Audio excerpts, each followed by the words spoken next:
Simulan natin dito mga idol, Gilas Pilipinas. Mas mapapaaga ang pag-iensayo para sa nalalapit na FIBA Asia Cup at Justin Brownlee delikado sa FIBA. Mas tataasan pa ang restriction sa paggamit ng ipinagbabawal na gamot. Well, kung bago ka lang sa ating channel, please huwag mo munang kakalimutan na mag-like and subscribe. Maraming salamat po. As of now mga kaibigan, wala pang inilalabas si Coach Tim Cone na 12-man pool nga po official na lineup ng ating national team para sa FIBA Asia Cup ngayong Agosto, dahil nga po nagkaproblema pa tayo sa lineup, lalo na dito kay Justin Brownlee.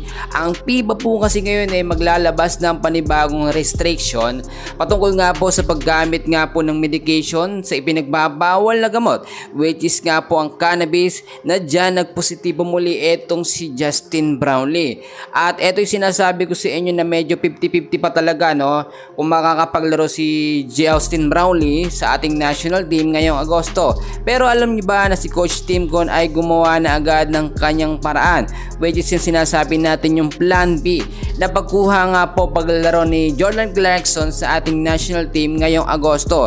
Kung titignan nyo mga kaibigan, wala tayong magiging problema kung si JC ang kuhanin po ni Coach Tim Cone. Bakit ko nasabi mga kaibigan?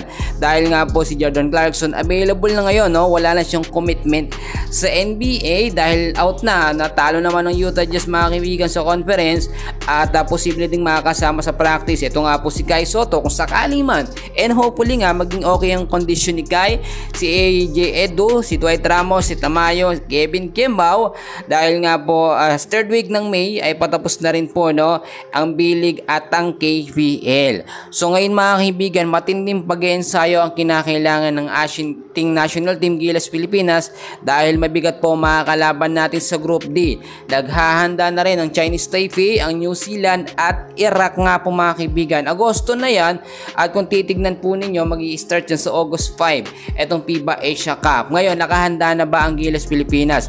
Maraming nagsasabi na wag na lang daw kunin itong si Jordan Clarkson, kumuha na lang daw ng ibang player tulad ni Kwame. Alam niyo mga kaibigan, wala naman tayong duda sa kayang magawa ni Kwame, pero iba po kasi yung kalidad na meron tayong Jordan Clarkson.